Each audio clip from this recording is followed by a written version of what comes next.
Darkness falls, and with it, the truth emerges. In a world where the line between fact and fear is blurred, beneath the surface of forgotten towns and restless graves, hide secrets soaked in blood and whispers that never die. From the chilling depths of true crime to the unexplained shadows of the paranormal, we dive into the stories that haunt both past and present.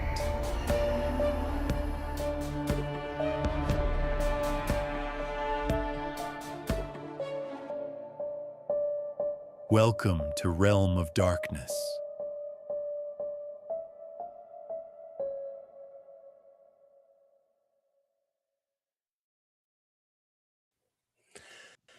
Wow. What's going on? Trying to Yeah. stay warm, but really looking forward to tonight's show. Yes. This is a crazy one, 100%. It is. And I was so excited to tell you about it just because it has so many different crazy things and it's so relatable and it's just, yeah. So I'm excited to get into tonight's case. There are, we have some videos and pictures, so we'll kind of give everybody a warning on the videos. It's definitely some disturbing stuff, but it's very relevant to everything. So, but I'm not going to say what they are yet. We'll get into them in a little bit, but yeah. So we do want to say, just because this will be on YouTube and possibly Facebook later, viewer discretion advised. I do not recommend this for children or anybody probably, I would say 16 or under.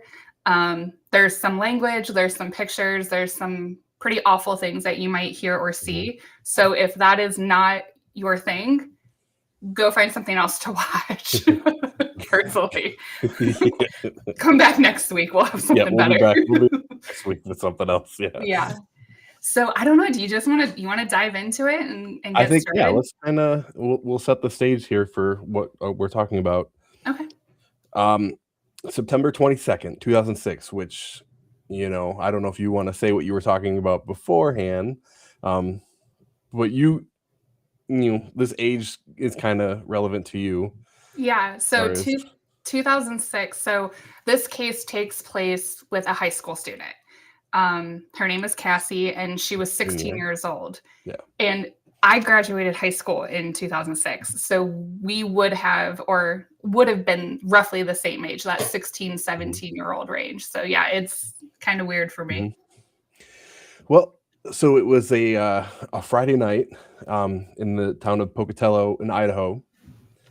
And Cassie Stoddart, she was asked by her family to come and house sit for them because they were going out of town. They had 3 cats, a couple dogs. Mainly, they wanted somebody there for the dogs and to make sure the house was all right. By all accounts, Cassie was a great kid, respectful, to the point where, she wanted to have her boyfriend over. And, she was at the house by herself, so you could have probably just gotten away with it and nobody would have known. Yeah. But she actually asked, she's like, hey, can my boyfriend come over and we'll watch a movie? And it was the aunt and uncle, and the aunt was like, absolutely, that's fine. No problems by it. So Friday night rolls around. He comes over. Now, I'm not too sure. I've conflicting reports, but her boyfriend's Matt.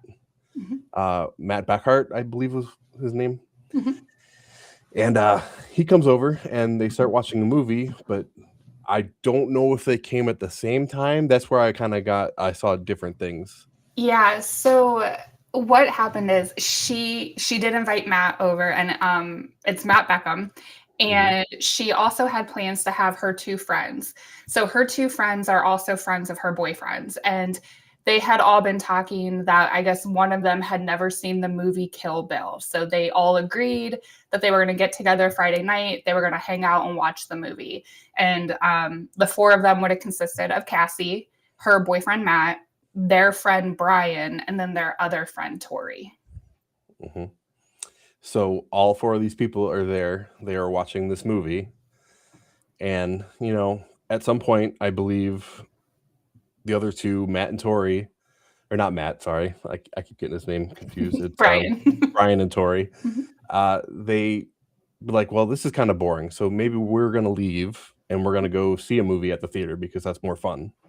Yeah. And that So movie was supposed to be, so Pulse.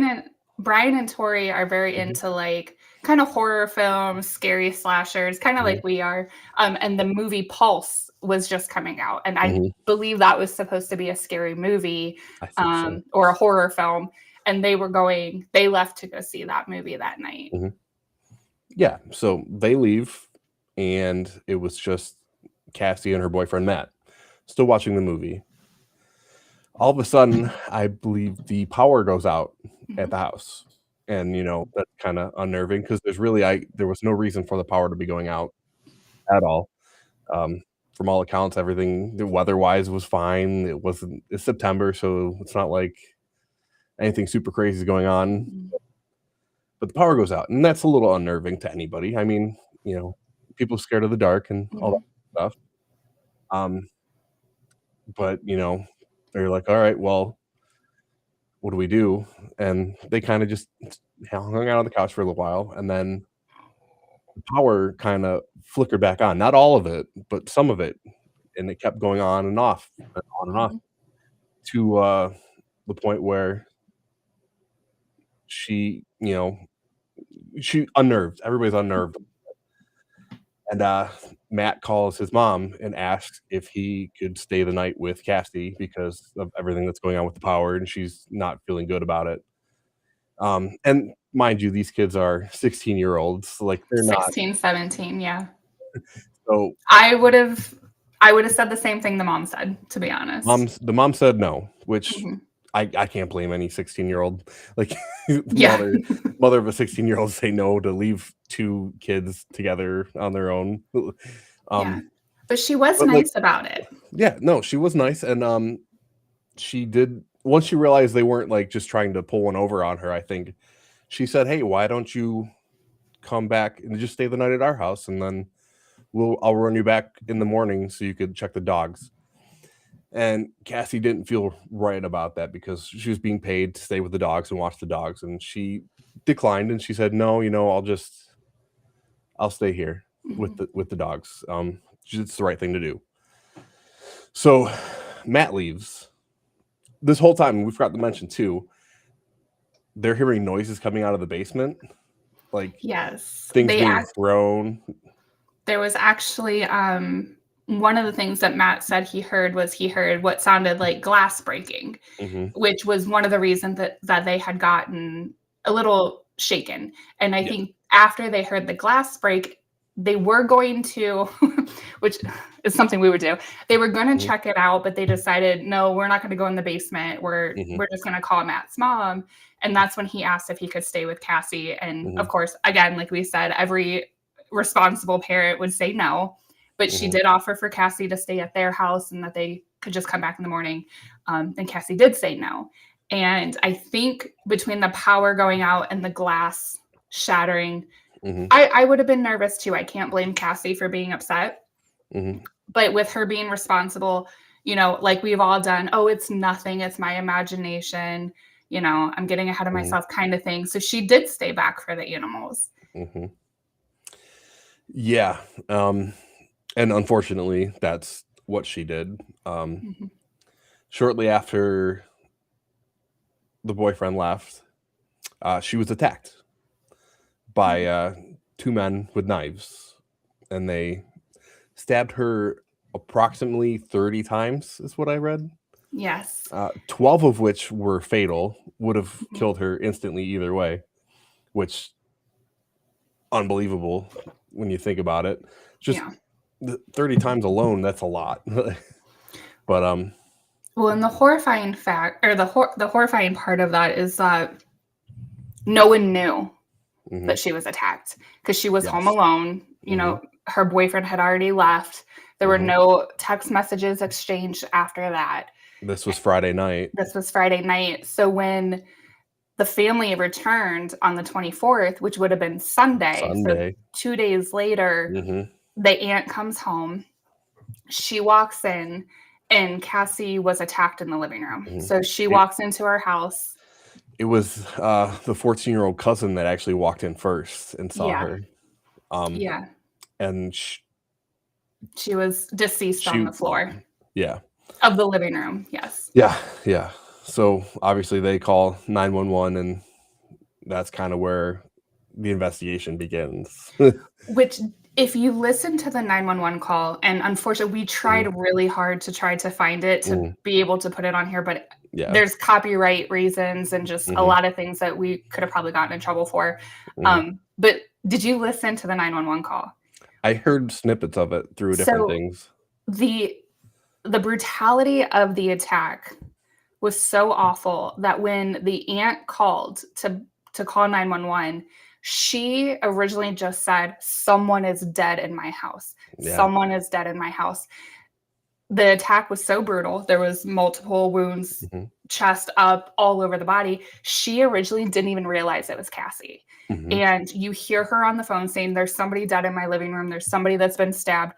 You hear kind of like rustling, and then you hear her go, "Oh my God, it's Cassie."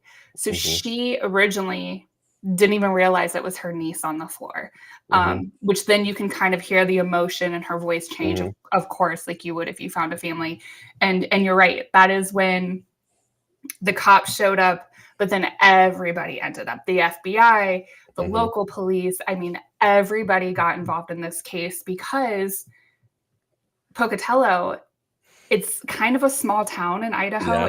There's really no crime that happens. You know, people described it as a town where you just let your kids run rampant, and you didn't worry about them until they came home from dinner. And if you think in 2006, we didn't have the Ring doorbells and the cameras and all the things that we have now, you know, and I think we were running the town too, you know, and because you could trust your neighbors back then, and especially in like a tiny little town. So it really rattled the entire town when they found this murder. And everybody became very scared, and people stopped letting their kids out. People were now taking their kids to school instead of letting them walk to school.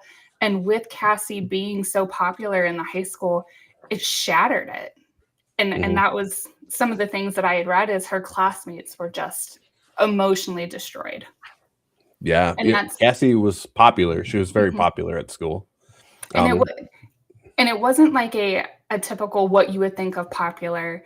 She was popular because she was kind, and she was loving, and she was friendly, and she accepted everybody. And she was friends with the jocks, but she was friends with like the nerds and the rock guys and the skaters. And, you know, she just accepted everybody, which was not common in that age group at that time. No. People in high school could be brutal and bullies and all that kind of thing. So she was the total opposite of all that. She was, like you said, welcoming to everybody, friendly with everybody, and, you know, loved by pretty much everybody. So for something like that to happen to her, kind of, you know, just destroyed everybody. Like you said, it was just like, what? Why? Like, what? Yeah. When she was a good kid, she wasn't in, you know, a lot of the things that she wasn't into, the drugs and the alcohol, like some teenagers were. So it really was a shock. And when the police started the investigation, they were kind of at a loss too, because they had never really dealt with anything like this in this town. But with the investigation, of course, they're going to start, you know, from the last person that saw her alive, which was her boyfriend. And I know you watched the interrogation because we've talked about it a little bit. So they bring Matt in because Matt was the last person to see Cassie alive. And he gives a statement. He gives the time frame of when he showed up, when Brian and Tori showed up, when Brian and Tori left, when he left. His mom could corroborate the story. Yeah. So the mom said that she heard Cassie's voice coming from the house when she picked him up. Yes. So, you know, going off of what somebody says, you believe, you know, in like that interrogation, if I wouldn't know any better, like I was a little like, I don't know, you might want to check into him because it just didn't seem right. But Right. And there were a lot of red flags in his interrogation because one, you're 16, you have this girlfriend that you just found out was murdered, and he's sitting at the table. There's no tears. There's no emotion. And when they're asking him questions, he's talking about it like it's just like an everyday activity. He's like, oh, it's nothing. I was at her aunt's house. We watched this movie. This happened, this happened, this happened. Yeah. And that was it. And the cops were like, okay. And they're like, tell us about, what did you guys do? What did you guys eat? Were there snacks? And he starts talking about these popsicles. And I don't know if you caught this, but when he's talking about these popsicles, he talks about a knife. Now, at this point, the police had not released that she had been stabbed. They just released that she had been murdered. Yeah. And Matt starts talking about this knife, and he's like, it was a long silver knife. It had a black handle.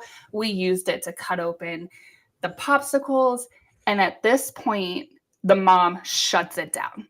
And she's like, no more questions. Yeah. We're getting a lawyer. We're leaving. And she looks at him and says, you never told me you guys were touching knives. Because I believe the mom knew she was stabbed, but I don't think Matt knew. And at that point, they leave. Mom's probably having a panic attack at that point because she's like, oh, maybe he didn't tell me the whole story here. Well, and all routes are leading to him at this point. He's talking about a knife. He's talking about all this. So it's a little bit later. The mom returns with Matt, and she apologizes for storming out. She said she overreacted, and she wants him to tell the investigators truth. were even like, hey, we understand, like, you're a mom. Yeah. You want to make sure you know what's going on. Basically, like, it's all good. Right. Let's keep going. Yeah. Well, and the fact that she came back without a lawyer and told him, I want you to tell the truth no matter what. Yeah. And so he did.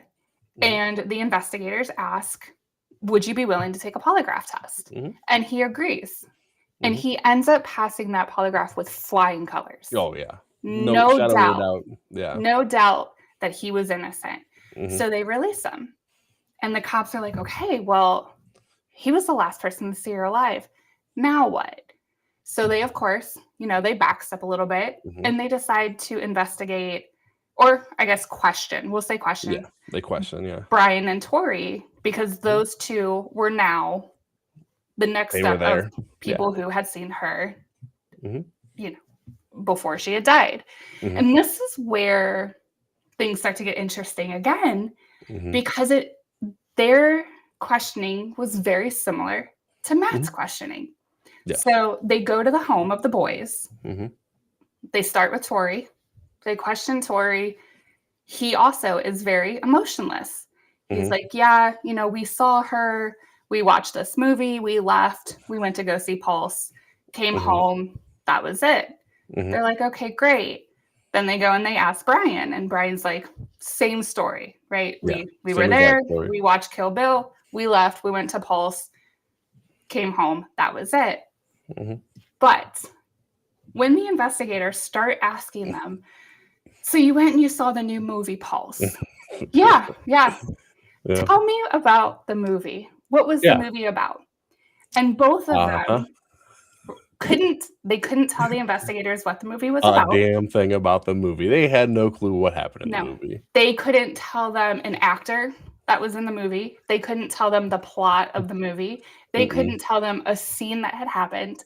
And the only thing that they kept saying is, well, it was really boring. We weren't paying attention. Yeah. So that right there, another red flag. Red flag. You have these three boys who are showing no emotion for one girlfriend and two best friends. Like, how is this going? And now you have a movie that you can't describe. So then the investigators start pushing a little more. Now, at this point, Matt, he has been written off. He is no longer a suspect. Yeah. So now they're trying to get to the bottom of why these two boys went to see this movie that they can't tell anybody about. They have no ticket stubs. They say they did have ticket stubs. I saw this. They asked. So from what I'm gathering, they paid for the movie, didn't actually go in because they asked the lady checking the tickets, and she knew she was in school with them, and they asked her, did you see these guys here? No, I never saw them. I know who they are. Like, I would have saw them. Well, see, I didn't hear Yeah, that's another one where it's kind of iffy. Like, Yeah. I have heard that they had ticket stubs on them to back that up, but they weren't seen there. They weren't. So it's Oh, one of those okay. ones. I don't know the real story, but I did hear that version as well. So I wanted to Because throw yeah, that out I there. heard that they didn't have the ticket stubs Mhm. because that was one part where they're like, if you can show us the stubs, that Mhm. shows that you were there. But they said they paid in cash. They had Yeah. no snack boxes. They had nothing. Mhm. So then the investigators start pushing a little more. And now it comes out that, okay, they didn't really go to the movies, but Mhm. they decided they parked and they were Mhm. running down these roads, checking cars and breaking into Yeah, cars. breaking into cars.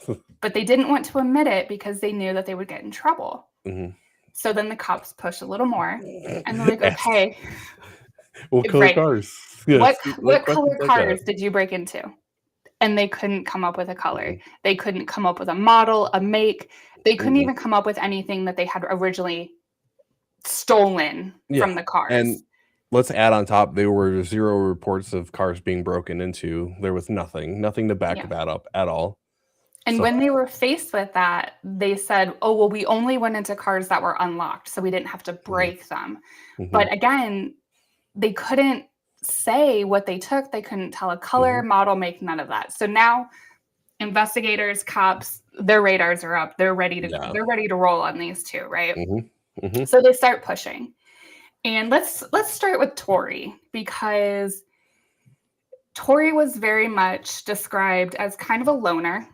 Brian Mhm. was really his only friend. He was the one that was very into the horror films. He really liked the Mhm. slasher films. Scream was one Big of his fan of favorite Scream. movies. Yeah. And during this whole process, he was very cooperative with the police. He was very calm, very controlled. He kept his demeanor very kind of woosah, as some Yeah. people had described it. Unfazed. Yes, not what you would imagine a 16-year-old kid to be Mhm. that's being questioned for a possible murder case. Mhm. But some of the things that he couldn't give answers to kind of left the investigators like, okay, there's too many inconsistencies. Yeah. So they get all of Tori's story, and then they move on to Brian. And this is where I hate to laugh because it's Mhm. not a funny manner. It's not funny, but It's not funny, but Brian starts off calm. Mhm. And he's saying the same thing that Tori's saying, the breaking in the cars, Mhm. but he couldn't give a color. Mhm. Their stories almost align too much, but the inconsistencies in both of their stories also align, which Yeah. is really weird. Mhm. It's kind of They had it planned rehearsed. out. Yeah, it was Yes. rehearsed. It was well documented. I bet you they had a whole script, all this kind of. Yes, it was very rehearsed. I love that you said Yeah. that. Mhm. So they keep pushing Brian and they keep pushing him. And his mom and his dad are there and they're telling him, just tell the truth. It's okay. Tell the truth. Well, they offer Brian the same thing that they offered Matt. And they said, would you be willing to take a polygraph? And originally he agrees. So he is getting prepped for this polygraph test. And all of a sudden he breaks down and he Starts says, crying. he starts crying, he breaks down, he's having a meltdown. And he says, I want to talk to the investigators. I'm going to tell them the truth. And this is where things really just Yep.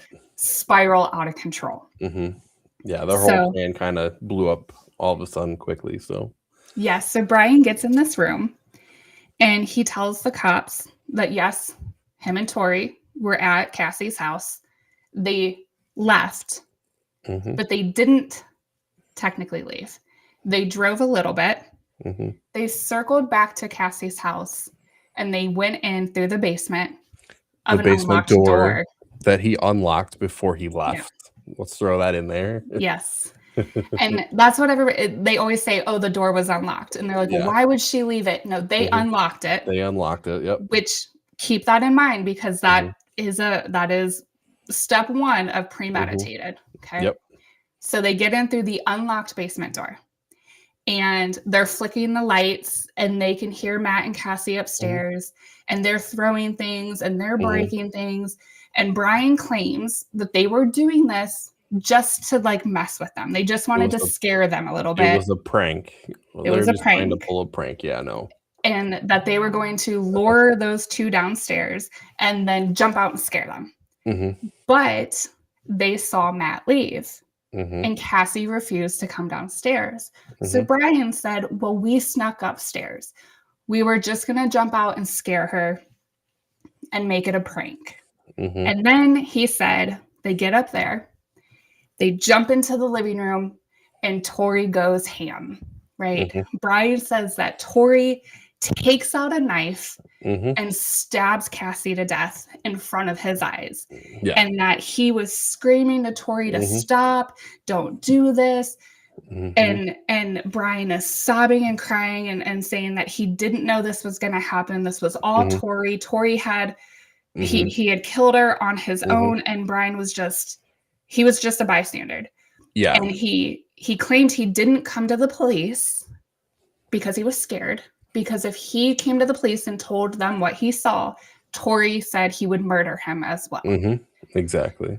And watching the tape, psychologically, I love to watch interrogation tapes and and kind of try to get into the mind of a killer.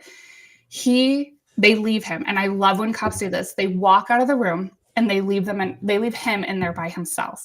Mm-hmm. And I don't know if people just never watch a true crime film ever. Yeah. But they leave the cameras rolling. And normally this is the time that people just confess or they give themselves over and they don't even realize it. Yeah. So Brian's sobbing, he's crying, he's talking to Cassie now at this point. Yeah. And he's saying, don't worry, Cassie, I'm going to get him for this. I'm going to do this for you. I'm going to do this for you. All I wanted was to be your boyfriend. Mm-hmm. And that right there, that was the moment I knew he was an effing liar. Yeah. Yeah. Because most crimes are a crime of passion, right? Yeah, exactly. So the cops come in. Brian is sticking to his story. Tori did it. Tori did it. Tori did it. And then he tells the cops, well, all the stuff we had, Tori drove us to this road. We went out and we buried it. And I can show you where it is. And he told I will show you where it is. Now, at this point, he thinks that he has cops hook, line, sinker. They're feeding into everything. He thinks he's got it. Yeah, he thinks he's probably going to get some kind of easy sentence out of all of this because, he's cooperating. He gave him this. He told him this. He did all this stuff for him. And he blamed the whole thing on Tori. Yeah. 100%. So he thinks Tori is going to be the one that gets the trouble. But when they went get back up to Tori, they went back to Tori and they're like, hey, let's go over your story again. And he still stuck to his story until they finally be like, well, they didn't tell Tori about everything until after the fact. They went out. So, Nate, when they went out to this area and they dug up the hole, what did they find? Well, they found a couple masks, a white mask spray painted with red on the face. And they found a couple knives. And what is that word you keep using? Which one? You say a couple masks. A couple masks. Knives. A couple knives. A couple. There's a couple. A couple.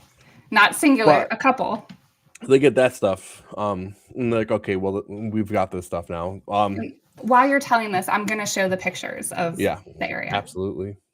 This is the stuff. This is of that. So obviously, that's what the masks. So they did try to destroy this stuff. They tried to break it and they tried to burn it with rubbing alcohol, which, if you know anything, rubbing alcohol doesn't really burn very well. No. That's one of the knives they found. Which is interesting because one of the things the police didn't release, yes, Cassie was stabbed approximately 30 times, but it was with two different knives. Yeah. And that one, obviously, that one there, you see the back edge, it's serrated. So that's way, way deadlier as far as, injuries concerned but that right there, what we're looking at right now, that's the thing that the police are most interested in because that's a tape. That's a videotape. And boy, oh boy, was that telling videotape. And ironically, when Brian was talking about the things that were buried, he did mention the masks. He did mention the knives, but he never mentioned the videotapes. Now think this is 2026. No, it is now. This was 2006. So think about the type of video. Think about the video cameras that they had. You know, it's the big tapes. And this tape was destroyed. Yeah. It was. Or so they thought. Yeah, it was burnt, it was broken, it was stomped, but forensics was able to piece it back together perfectly. Yeah. And at this point, they now go back to Tori. And they're like, we know everything now, basically. Like, we've got the evidence, we've got the story, and he still doesn't admit to any of it. But they tell him, we have this videotape, and we've been able to piece it back together. Now, Nate, for people who don't know what's on this tape, enlighten us. Honestly, just why we have bits and pieces of the tape. We're gonna play it. Let's not spoil it. Why don't we just play the first one and see if we can kind of go from there, because I do think we should give a little disclaimer. So this tape was a combination of multiple videos over multiple days. And it was almost like a video diary. Like kind a blog type thing. Yeah, if you remember back MTV in 2006, they did those Dear Diaries. And this reminds me a lot of what those shows were. So it was... They documented their day, their friends, and they videotaped a lot of things. So Nate has graciously broke this out into a couple different pieces for us. So we're going to show the video of the night before Cassie was home alone, we'll say. Yeah. So this is the first video. We're going for a high death count. We're not going not to get caught, Ryan. If we're going for guns, we're just going to end it. We're just going to grab the guns and get out of there, kill everybody and leave. We're going to make history. We're going to make history. For all you FBI agents watching this, you weren't quick enough. We were quick enough and you weren't smart enough. And we're going over to Nixon's house. We're gonna go snoop around over there and try to see if she's home alone or not. And if she's home alone, splat! She did. Don't put your humor into this, Brian. I'm not putting any humor into it. Yep. People will die. And then memories will fade. Memories will fade. I wonder what movie you got that from, Brian. Myself. That was for myself. No wonder it was so lame. Okay, we're on our way, and I'll let you stay tuned. We're almost there. There should be no law against killing people. I know it's a wrong thing, but hell, you restrict somebody from it, they're gonna want it more. Exactly. Goodbye, camera. Now we're gonna go over to Cassie and Matt's house. If they're home alone, we're gonna. If Cassie's house, Matt is there. Matt is there. Sorry. We're gonna go. We're gonna knock on the door. We'll see who's there. We'll see if their parents are home or not. If they're home alone, we will leave our way, and then we will come back in about 10 minutes. We'll sneak in through the door because chances are they're probably in Cassie's room. So we'll sneak in the front door. We'll make a noise outside.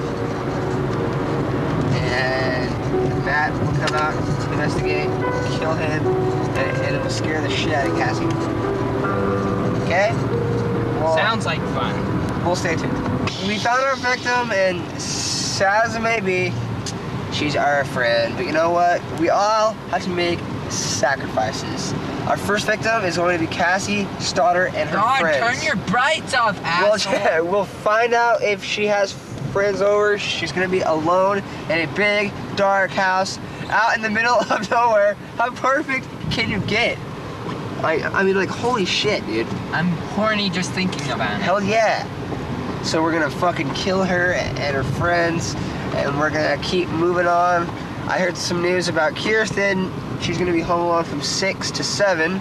So we might kill her, then drive over to Cassie's thing and scare the shit out of them, then kill them one by fucking one. Hell yeah. Why 1 by 1? Why can't it be a 2 by 2 slaughterhouse? and 3 by 3? Because we gotta keep it classy. So yeah, Classy. it's gonna be extra fun. You're evil. Yes, I am. So, Well, that tape was certainly telling, wasn't it? well, and one of the things I really want to point out in this tape is the person holding the camera in the passenger seat is Brian. Brian. The one who said he had nothing to do with it. He didn't know it was going to happen, and Tori was the ringleader. So I know you guys aren't on here, but you guys are in the chat. Does that sound like somebody who was forced to do something they didn't want to do? Or does that sound like somebody who was going to play a prank and didn't realize that this poor girl was going to be murdered? No. No, not at all. As soon as I saw that video, I claimed BS on Brian and his "oh, woe is me" bullshit story. And I'm pretty sure everybody involved in the investigation felt the same way. Yes. That doesn't sound like somebody saying, oh, we're just going to play a prank. That they're talking about murdering people, like right on the video, and they point out that she's going to be home with her boyfriend and all this stuff, like premeditation. That's 100% premeditation at that point. Well, and up to this point, Tori has yet to turn. He is still claiming that they were breaking into cars and this and that, but he doesn't know that Brian broke and blamed the entire thing on him, right? Yeah. So and this is just a very small portion of this videotape. We do have more, but according to the police, this tape was hours and hours and days long of evidence of lists that these boys had built. If you hear in the tape, they say, oh, Cassie and this person and that person, we're going to go snoop and see if they're home alone. And if they're home alone, we're going to kill them. So they even said this one girl was going to be home alone from 6 to 8 or something like that. Like, so they had plans for more than just what happened. And we don't have it on here, but there was an interview with that girl where she said that she was supposed to be home alone, but it was one of her parents didn't end up going to work or something had happened where they weren't. And she said that she had noticed weeks leading up to Cassie's murder that there was a red car that was parked in the church parking lot across from her house. And she noticed it would be there for hours, but she could never see who was in it. And it would be there during the night. It would be there during the day. It was kind of like it was, casing the house. Yeah, it was, flashlights too. She said a couple of times she thought she saw lights shining on her ceiling with, what looked like flashlights, somebody walking around outside. Yeah, so. And she said at that time she didn't think anything of it because, again, you're a teenager. You're like, oh, it's probably the neighbors looking for a dog or somebody walking their dog or, I'm being dramatic. And I told you before we came on live that this really kind of hits home for me because, and I know my dad's watching, but so I was raised by a single father and he worked third shift.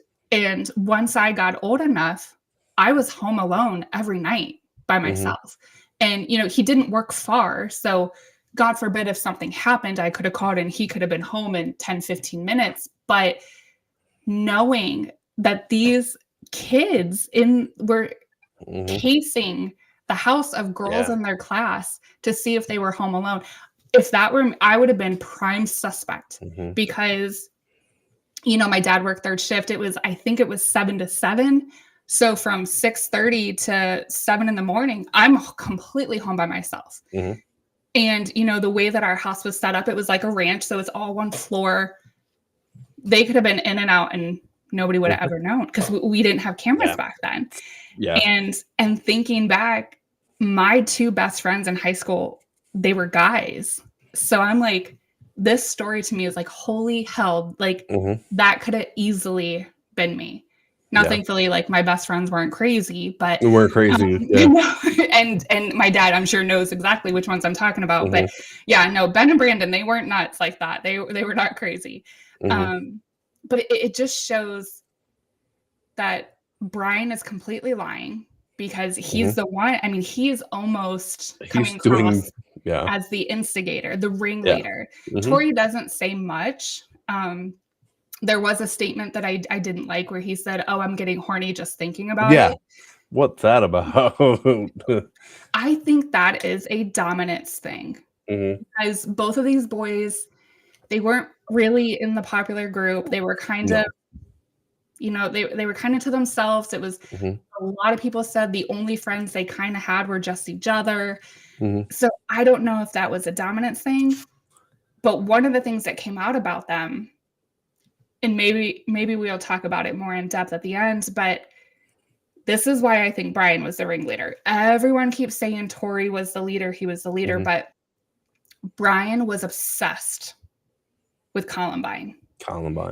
He was obsessed with Columbine. He was obsessed with school shootings. He became very obsessed with horror films. And he wrote some dark things. He produced dark books, as you could say. But one of the things that he had repeatedly said, and I'm not sure if it's in one of the videos, but he kept saying how he wanted to be famous. He wanted to be known, and he wanted to be famous like the guys from Columbine. And that is why I really do believe he was the ringleader in this. But so after they take this to Tori, now he completely falls apart. His composure weakens.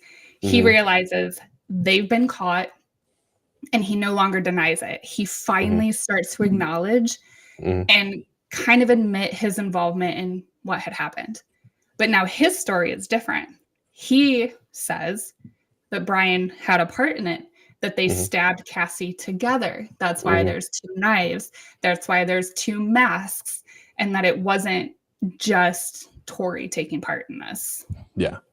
And eventually Brian did say, maybe I did stab her like 2 or 3 times, but because, you know, he forced me to. That's basically what he said. Tori forced him to stab her. So eventually he did admit to also doing some of it. In that video, does it sound like he was forced? No, it sounds like he was ready to do it on his own. So you think we're ready for the next one? Yeah, let's play the next part. So the next one is the day, I believe it's the day of, correct? The morning of. The morning of, while they're at school. Because if you remember, this all took place on a Friday. So this next video is actually a video of Cassie at school the morning of. And we didn't put the pictures up here of her body, but she is wearing the same clothes she has in this video. I was really actually gonna do it. Oh, yeah? I was like, I want to brush your hair. Hey, look, it's Cassie. Hey, look, I don't know. Hello, Cassie. I'm getting you on tape, okay? Say hi, please. Hi. Okay, see ya. Wait, have you seen Tori? He's supposed to meet me here at 7:30, and it's 8:19. He's an hour late. You don't even care, do you? Okay. See ya. Oh, dude, I totally. Yeah. So one of the things that has come out, these guys were obsessed with movies and wanted to make movies and stuff like that. So it's kind of the vibe I got here. They're filming her to, you know, as like a movie, like they walk up to her, ask her how her, it's kind of the vibe I got from that. But like at this point, they already knew that she was because that other video was the night before that they said that, you know, she was going to be the one. So for them to like that sounded like Brian on the tape walk up to her and like, because he asked, where's Tori? Yeah. why else would he like go up to film her unless they were trying to film all of this stuff? You know, it's a bit weird, but Well, and in that first video, they straight out say, well, Cassie, and if you notice, my mind is going, if you notice, they, in that video from the night before, they say Cassie and Matt. So their original plan, because they said we were going to lure, well, we're going to make a noise. Matt's going to investigate. We're going to kill him, scare the hell out of Cassie, and then kill her. So that was their grand plan. Why they were throwing things and breaking things in the basement and like cutting the power off, because they're like, well, Matt will come down and investigate, which he never did, thankfully, because right. Well, and like that was their original plan, was to kill both of them. So now, you know, eventually these tapes were released, and can you imagine that mother? I know as a mom, I would have been thanking God, my lucky stars, everything that I said no. Because if she would have said yes, Matt would have been dead too. So her or his mom coming to pick him up and saying, no, come home, saved his life. And I keep thinking, if Cassie would have just gone. If she would have just gone with them. But unfortunately, you can't change the past. No. So then this next video that we have is that same day, correct? In school. And the boys, library. Yes, the boys are in the library, and they set the camera up to film both of them. So we're going to play that for you.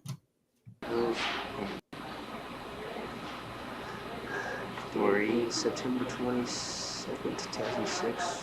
We're skipping our 4th hour. We're writing our plan right now for tonight. It's gonna be cool.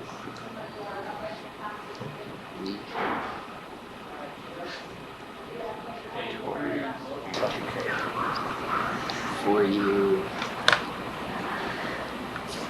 future serial killers watching this tape, I don't know what to say. It's good luck with that. Yeah. Good luck. Hopefully you don't have to go through 8 or 9 failures like we have. Yeah. We probably tried it 10 times, but they've never been on the loan, so. Or when they have, the parents show up. As long as we're patient, you know, and we were patient, never getting paid off because our victim's home alone. So we got our plan all worked out now, so. I'm sorry. I'm sorry, Cassie's family, but she had to be number one. We have to stick with the plan. And she's perfect, so she's gonna die. Who else your motive, Tori? I'm dying to make it up. I wanted to say that too. And how I've always wanted to make a mark on the world and stuff. And this is a good way to do it. We gotta kill all those points. There's some Mormons out there. I know. Combine my love with horror movies with my love wanting to, you know, be popular. Avis. You want to be popular? No, you know, like, be popular. You never knows my name. Well, like Eric Harrison, Dylan Klebold. Yeah, right there. He said he wants to be popular. So, for people who don't know, the one with dark hair is Brian, and the Sandy, and the one with the notebook was Tori. So the dark-haired one is the one who claims he was also a victim. And thank God for these videos, because this shows that he's not a victim. He was 100% behind planning it. And even in these videos, you know, one of the things that I can't get over is normally, like I said earlier, normally a crime like this is a crime of passion, money, you know, drugs, something. There is absolutely no motive for it to be Cassie or any of these girls that they're talking about.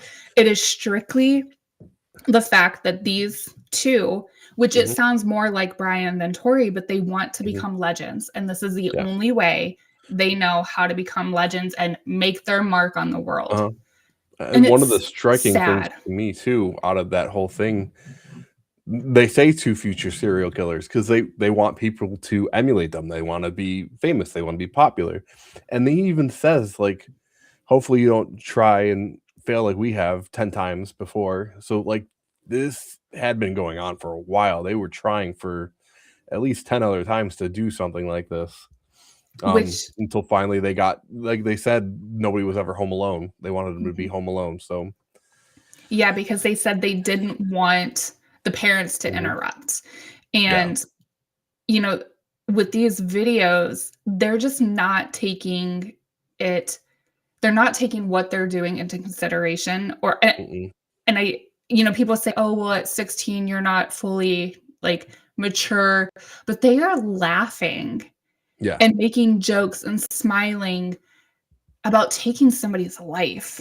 Yeah. Just to try and be famous. Just to be famous. I mean, there's a whole bunch of other ways to become famous. This is not the one that's going to get you the kind of fame you want. And honestly, to me, watching it, they just seem corny as hell. Like I don't think they got any fame or anything from any of that kind of stuff. It's not. No, well, and think about it. Like, bad. You know, somebody like you who's really into true crime and you watch a lot of these documentaries. When I sent this to you, you had kind of heard of it. Yeah, at least I've heard of this one. Yeah, you weren't like, oh, that was the murder that Brian and Tori did.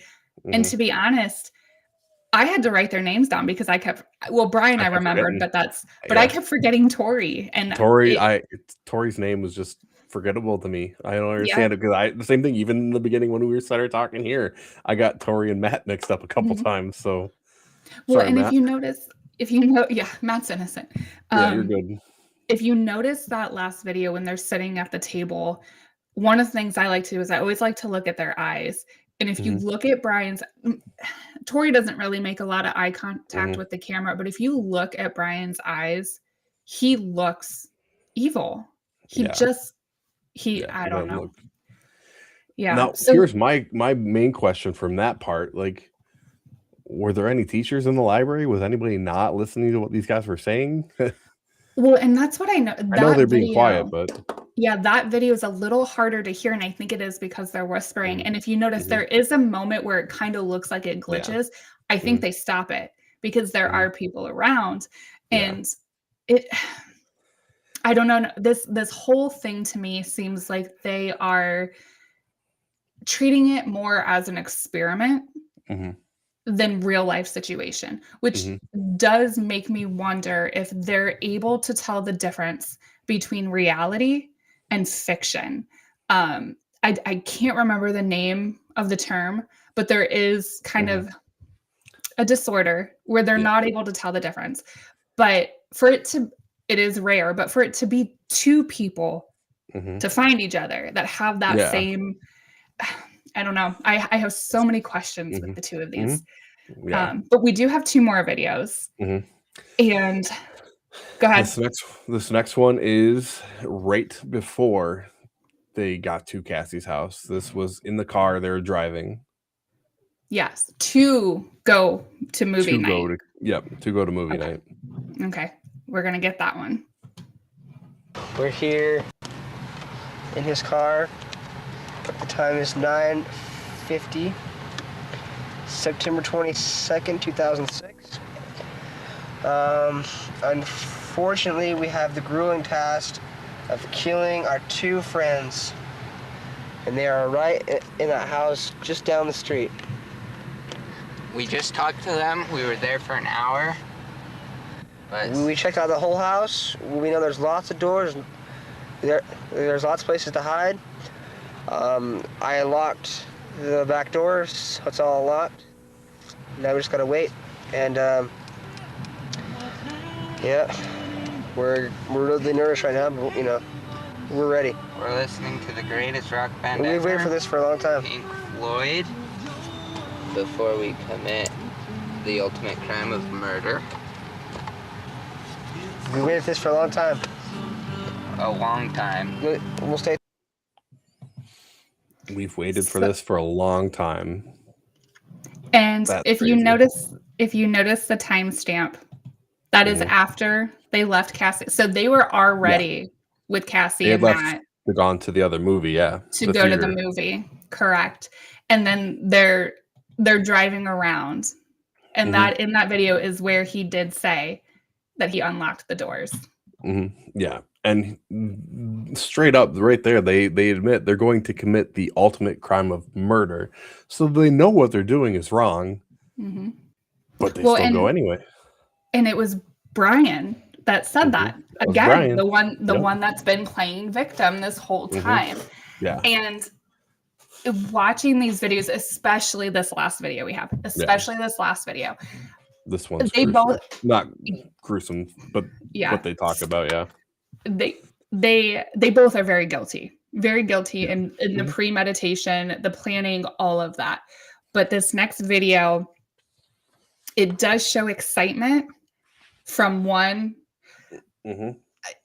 We're just going to play it. One person says one thing that clearly goes against everything he set up until this point. So yes, I want you, as you're watching and listening, to just remember that Tori has pretty much just been like, yeah, we did it. It is what it is.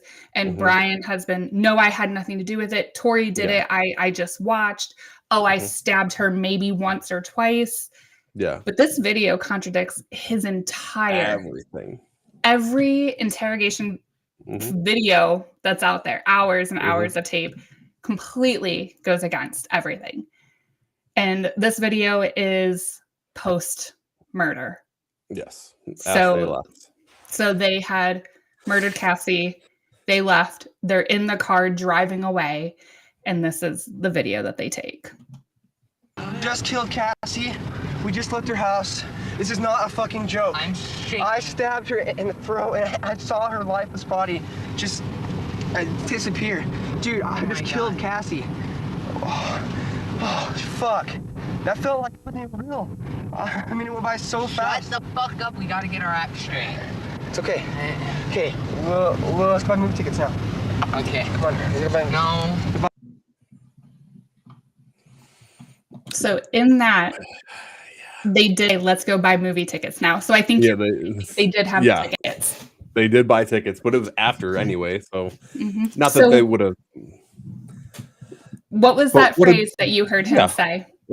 The very first thing you hear Brian say, I just killed Cassie. I stabbed her in the neck and watched her lifeless body.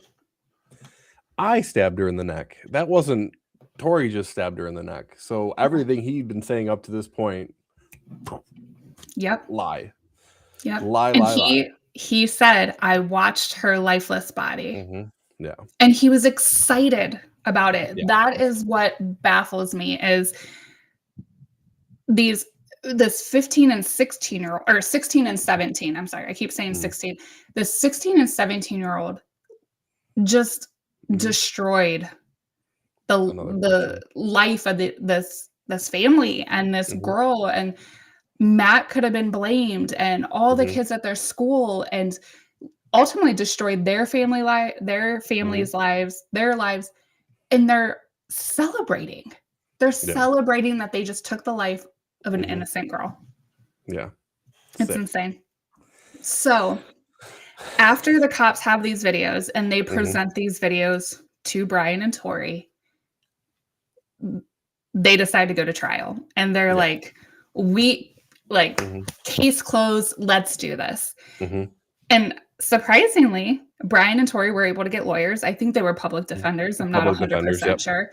They were. But what a job that is, right? Yeah. trying to plead a case for somebody that just did those videos.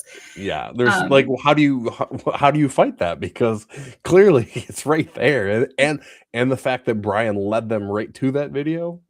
Come on. Well, and I'm assuming he led them there because he thought they truly destroyed these tapes. He truly thought that they were destroyed. And thank God for the FBI and all of their different departments that were able to put this back together. But yeah, so Brian and Tori, they go to trial, and their defense says, well, we're going to say that they were immature They were underdeveloped adolescent brains. They were influencing each other and didn't understand what they were doing. It was the lack of full comprehension of the consequences. They tried to claim that it was a teenage fantasy and that they didn't understand how evil this act was. That was the defense's case. Yeah. Tell me, does any of that sound correct after watching just those small snippets of videos? Yeah, and that's not even all the video. I cut parts of that out so we could, fit it into our show. So there is more to it, like where they actually go on and talk about, going to the school with guns and all this stuff. Like I cut that out because as far as this part, it just wasn't relevant. So, but yeah, like none of it. I don't know why they thought. But honestly, put yourself in the public defender's shoes. What angle would you have taken? Like, you know what? I might, and I hate when public defenders do this, or I hate when any defense team does this. I would have honestly tried to go for insanity. Yeah. I think going for insanity would have had a better case than saying immature. Because let's kind of back it up a little bit. What we failed to mention is, and this is not an excuse by any means, but I feel like I've been picking and harping on Brian a lot. So Brian was adopted. He was adopted. He had a stutter. He was built different a few times. Yeah, you hear it in the video. So he had a stutter, and if he would get nervous or worked up, his stutter would become a little bit more prominent. He was built different than your average 16, 17-year-old boy. He was very thin, slender, not really a lot of muscle, not really the athletic looking type. So to say he was bullied is not out of the question. He wasn't popular, none of that. So you could have made that more into a kind of a dealing with trauma / insanity than to be like, oh, they're just immature. Yeah. And then Tori, a big part of Tori's defense comes from that last video where Brian says, I killed Tori. So, or I killed Cassie. And Tori's defense was like, well, right there, it's clear as day. He said he killed him. My clients never said that, he did any of that. Like, this is all this other kid. So they tried to pin it all on Brian, and which is a smart defense. Oh, absolutely. Because that would have been a smart play because he never admitted to it on video. No, he planned it, obviously, but he didn't admit to doing it in video. Right. So you could have so if he didn't technically do it, if there weren't two knives and fingerprints and evidence and all that, they could have just got him to be like a conspiracy to murder or, premeditation, but he wouldn't have been charged with murder. No. I don't know. I think either way, I don't think the defense had a chance. And I think they knew that going into court. Because even the prosecution, I mean, they straight out had the case sealed. They came in and they said, listen, these videos show that it was 100% premeditated. It was deliberately targeting a victim because they say Cassie has to be the one. Cassie has to die. Yep. All the videos are across multiple days, multiple months, whatever the case. So it shows that the videos are progressing the planning. Yeah. So it wasn't a heat of the moment. She pissed us off. We're going to kill her tonight. Yeah, it shows the premeditation step by step, like right. everything planned out. And one of the biggest things they used is the celebration after, which is why we wanted to show you guys that video. They said somebody who accidentally or self-defense or, murders somebody in that way is not going to celebrate the way that they did after the fact. Yeah. Yeah. And as far as they say, like it was an accident and all this stuff, how do you accidentally stab somebody 30 times? You don't. Like, none of that made any sense. So, well, right. You're not going to, well, and how do you accidentally unlock a door, turn the lights off, walk into Yeah. the door, break glass, go upstairs, stab her 30 times, and then leave. Mhm. That's not accidental. Like, Nah, not at all. that's just crazy. But so both of these boys, they did go to trial, and they went to trial, and they were convicted of They were first tried degree. as adults too. I know that was a question we saw in the chat here. But Yes. yeah, at 17, they tried them both as adults because just the severity of the crime. Yes. So in that time, in 2006, it didn't matter your age. If you were a juvenile and you committed murder, it was automatic trialed as an adult. That was a rule that they had for years. And these two boys, they were both trialed as adults. They were found guilty, and they were found guilty of first degree murder and conspiracy to commit murder. Yeah. So they both received a sentence of, now you cannot give a minor the death penalty. That was a rule, a law back then. You cannot give them a death penalty. So they both were convicted to life in prison without the possibility of parole. And then they got 30 years to life for the other of the conviction for the conspiracy to commit murder. Yeah.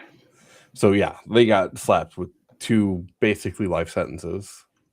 Yeah. And I know a lot of people, when I was kind of doing some research, reading some comments, a lot of people did kind of take this as, oh, the judge was making an example of them. Okay, well, they murdered a girl. He should have made an example out of these boys. It's not like you stole a car or something like that. You slap them on the wrist. They killed somebody. Yeah, they would have been better off breaking into those cars. Yeah, those cars, that would have been a lesser thing. They probably wouldn't even gone to jail for something like that. But yeah, no, you killed somebody. Throw the book at them. I do not care. Right. Well, and the funny thing is, you hear about these kinds of cases and it takes years and months for people to get convicted. The murder was in 2006. They were convicted and in prison by 2007. Yeah. So this did not take long. Well, they really had an open shut case as far as that tape made it. Like, there was nothing. They had everything they needed there. It's not like they had to gather more evidence or anything like that. They had everything they needed. They had the weapons, they had the mask, they had the tape that was incriminating. So like, sometimes some of these cases, like, you gotta do more research. You need to do DNA. You need to do all this stuff before you go to trial to get it ready. So they had everything they needed. So yeah, it was just like that. They could go right because they had. Yeah, and they were taken, and and that was that. The family thought it was closed, sealed, done. But in 2012, the U.S. Supreme Court ruled in Miller versus Alabama that mandatory life without parole sentences to juveniles was considered unconstitutional.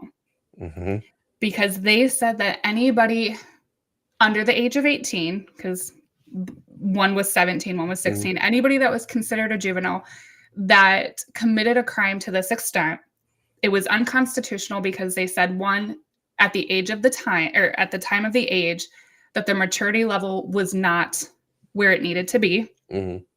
That at that age, there was possibility for rehabilitation, and that being a minor, you're so young that you are not able to comprehend the decisions that you're making. So in 2021, which really wasn't that long ago, in 2021, both of these now men, because they're my age. They're 30, 35, yeah. Yeah, in 2021, they both received new sentences. And they were sentenced to life in prison with the possibility of parole. And their parole eligibility, I cannot talk today, is after 30 years. So they will be up for parole in, I think it was like 2036 or 2037. Now, it was stated that parole is not guaranteed. Yeah. It's only possible, but that's still on the table now. Do you think they should ever be paroled? I told you I was going to ask you this question. So I knew you were going to ask this question. And you know what? I'm going to take a sip of my hot chocolate because I'm ready. I have been thinking about this. So I absolutely do not believe that they should receive parole. Absolutely not. No. And if anybody's watching and you're mad at me for that, come for me, because I don't even care. Because let's be honest. Look, let's be honest. Now I'm rearranging my desk. At 16, we're going to use 16 because that was the younger. At 16, I knew damn well when I was doing something I wasn't supposed to be doing. I knew what was expected of me. I knew what would get me arrested. And I absolutely knew what would happen if I murdered somebody. Yeah. So to say that they are immature, yes, 16, you are immature. You are not fully developed, but you 100% have a full understanding of what it means to take somebody's life. And if you think you're adult enough to murder somebody, then you can rot your ass in jail until the day you die. And that is how I feel about it. And for once, I agree with you. I don't think I don't think they should ever see the light of day. You know what? Maybe they are changed people. I don't care. I don't care. They might be rehabilitated, but the fact that you planned all this out and you were going to do more, that alone, not even considering they did kill somebody, but like the fact that they had plans to do a whole lot more. They plan to murder multiple girls in their class. They plan to shoot up their school. You watched Columbine happen on TV and you idolized those two guys. So you saw what happened when they walked in there and pulled the trigger. You saw what happened when the police showed up. So you damn well know the consequences of what those kids went through. And I'm going to say kids because they were high school. You saw what they went through. You see these movies. These horror movies. Okay, you're not watching Jason and Freddy. You're watching Scream and you're watching these guys get arrested. So you know what you're doing. And I'm sorry, even if they're rehabilitated, okay, cool. It's 20 years later. Well, Cassie doesn't get to come back. No. So why the hell do you get to have your life back? No. F you.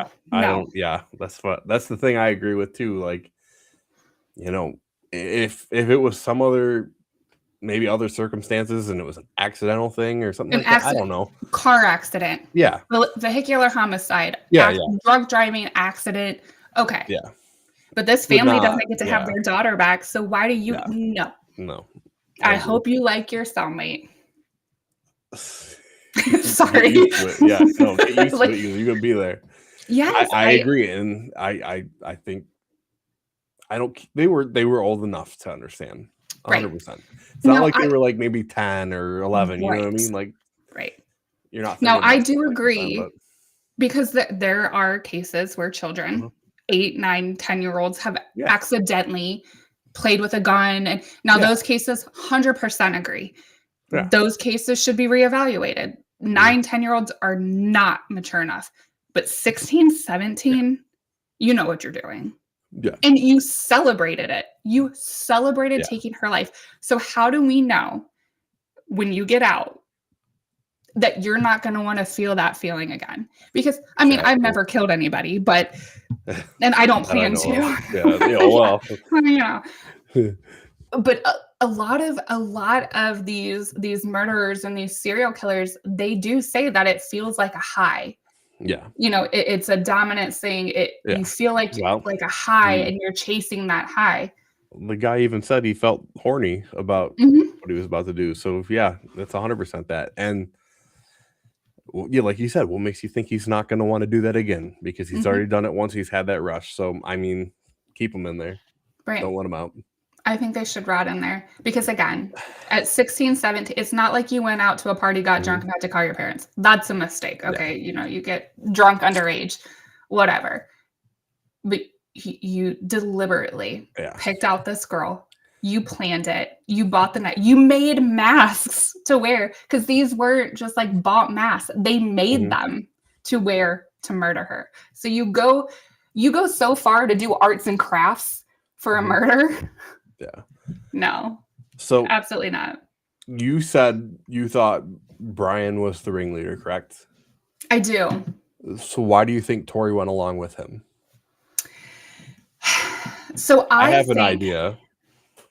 So Tori was very much the horror film lover. Okay. Obsessed with Scream, the movie. Yes. Yeah. Yes. He was obsessed with Scream. He was obsessed with all these different horror films, which you and I are both horror film fanatics too. Yeah. Look at my whole stuff behind me. I got like all these horror movie things and everything. Yeah. So disclaimer, horror movies don't kill people. Yeah.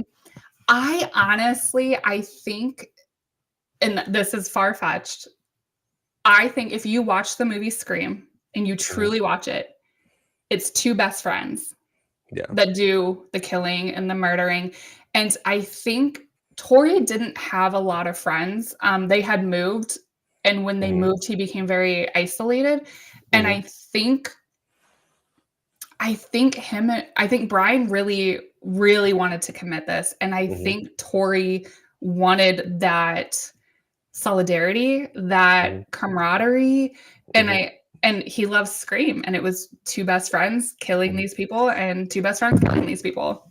Speaking of Scream, there's the new movie that comes out tonight. And this, we didn't plan this.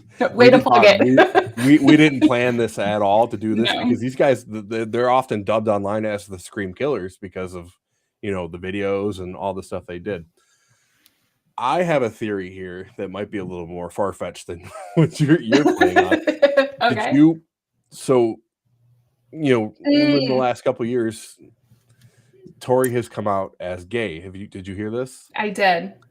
And when you said something about crime of passion, I think there might have been some kind of romantic interest between the two. Maybe not Brian thinking, because Brian, you heard, you could have been Cassie's boyfriend, all this stuff. He said he wanted to be Cassie's boyfriend. Part of me thinks there was maybe a little jealousy there. I think Tori had an interest in Brian, and that's why he went along with a lot of this. A little Bonnie and Clyde action. Yeah. He wanted to, be with him because, they're both kind of outcasts and stuff like that. So they stick together. Part of me thinks maybe that's why he went along with Brian. And I agree, maybe Brian is the ringleader here. But that might be part of the reason why he did go with it, because he had feelings for Brian and all that stuff. That's actually a very good. I would almost something to think about. I might be wrong, but that's my gut instinct in all of this. Because why else would he go along with him? Other than he wants to. He's obsessed with Scream. But like you said, I'm obsessed with horror movies. I like horror movies, and I've never once wanted to kill somebody. So. Well, and jokingly, like we all joke about it. We're like, oh God, I could kill them. And I mean, we've all been like, we've all said that at least once in our life. We've all said it, but we don't do it. We don't actually do it yet. Yeah. And with Tori, I do believe in one of the interviews with his mom that he was struggling with depression.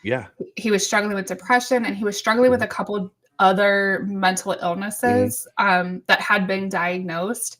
And you're right. Maybe Brian was fulfilling those things that he thinks that he needed in that moment. And unfortunately, it wasn't good. It all went south. Did you? So the Hulu, I watched that on Hulu, the Scream Killers, it's called, the documentary.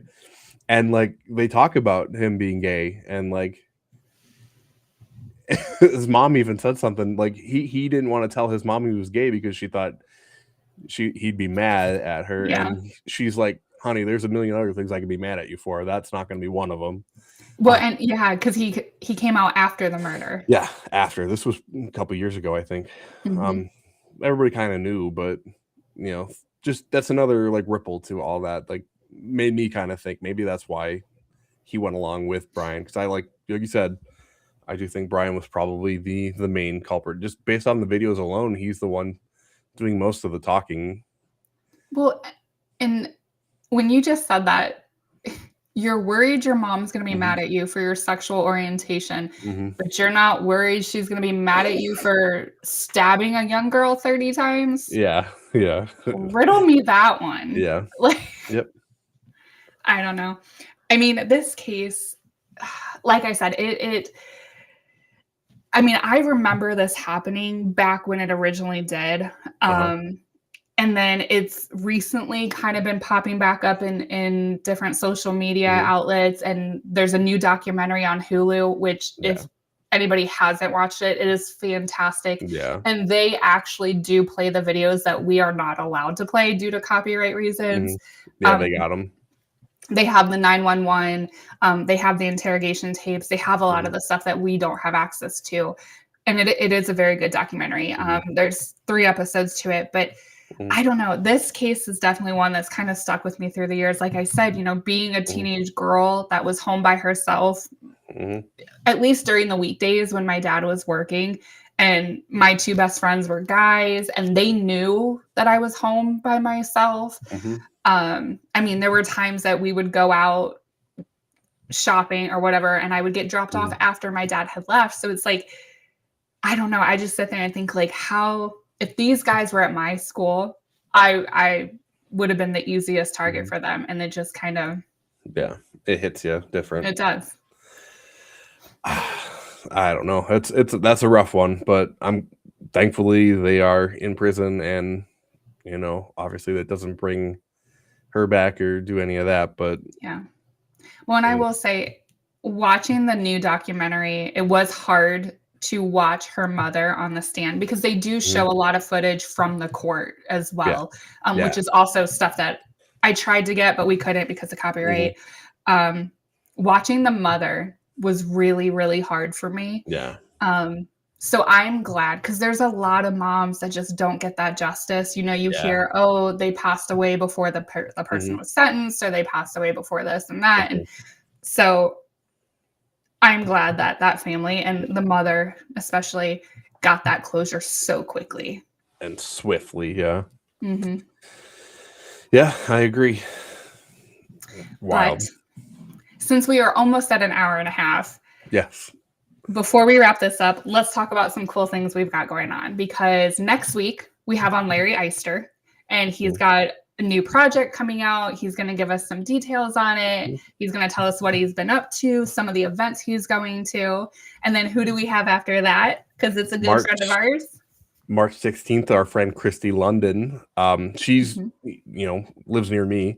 She's a great medium, a psychic. Does a little bit of everything. We actually got to hang out with her for a while when we were at Rock Island, so it'd be good to catch up with her again. She was our dinner buddy every night. she was there. She made all of our pictures. We're like, come on, hang out with us. So we said we'll get you on a full episode here at some point, and it's finally going to happen. So so I'm excited for that one. Yeah. And then in June, we have Creep It Real Fest. So we'll be in... I don't think it's still considered Loretto at where we were at, but we'll be at the Creep It Real Fest, which is going to be so much fun. There's a lot of really cool people that are going to be there. So we'll be live streaming from there, podcasting, interviewing, which will be fun. And then I know the event, don't you yawn. I know it's past our bedtime, but the event that we both are like over the moon for is the Underworld Culture Con. Yes. Because your man's going to be there. Yeah, I said I want to. So Tyler Main, he played Michael Myers in the Rob Zombie Halloween movies, so I'm kind of excited for that. He's a big dude. Yes. Big dude. He was the scariest looking Michael Myers. He was just so tall and towering over everybody. So I'm excited to meet him. That'll be fun. Well, and we've got Cass from Stranger Things. We've got Juna from The Grudge. There's going to be pub crawls, investigations. There's going to be meet and greet opportunities, which I'm assuming you're going to disappear for. For what? Yeah. I'm going to have something, and I'm going to have to get it autographed, I'm sure. Right. So, yes, I will disappear for a little bit. and there's panels, and there's just a lot of really cool things that are going to be happening at that event. And that one is in Scranton, PA. So I think that, they're both in Pennsylvania. Yeah, and that's going to be in September. So that's really cool too. So we've got a lot of good things coming up. Tom, who, we have 2 episodes of the Dark Travel Chronicles being finished up too. So those will be coming out sooner than later. And then we'll be probably somewhere in between all that other stuff, filming a few more. So do you want to going on? Do you want to leak the locations that we're at during those episodes? So I think we already talked about the one is the Dunkirk Lighthouse. That'll probably be the next one out. Which that one has some cool things. I'm excited. Yes, that is that. Well, they both have some cool things. Well, they both do, yeah. But yes. And then the second one is the Doss House, which crazy night. Both of them are going to be great. They've taken some time to put together, but they are almost ready. So just wait a few more weeks, hopefully, and we'll have them back to back, almost not too far out between each other. So, and then I'm going to start working. You're going to start working on the next one. I am. I got a lot of review to start doing. So. I thought I might take this weekend off and relax a little bit, and then you should give you some time to do some review. So, yeah, as you should, because you're always like, oh, I'm almost done editing. I'm like, no, wait, I still have review for you. Wait a minute. Yeah, I finished editing this one, and I said, if you find anything in the last little bit, send it to me. I'll put it in there somewhere. So, well, and it's funny because review, they're static cams that I'm reviewing. So I'm sitting there. I don't envy you at all for hours, just staring at a room with a chair in it. Yeah. But I will say, I hope we get to put together some bloopers because, especially from the Doss House, I've got bloopers for both of them. Oh my God, the Doss House bloopers! I was sitting here dying. I don't know what you fed Tom before you guys arrived, but he was just musical. He was just singing and dancing. Every moment on those static cams. So at least that was entertaining. But no, we don't have anything for Gettysburg. Not anything for this year. So right now we have just been focused on editing, review, and getting ready research and getting ready for Creep It Real and Underworld. So with that, it is past our bedtime. So we are gonna head out. But join us next week when we have Larry Eister on. It'll be fun. And I hope you guys all have a lovely weekend. And don't watch too many scary movies and attempt to do bad things. Yeah. And if you do, don't videotape it. You didn't hear that from me. Bye, everybody. Good night.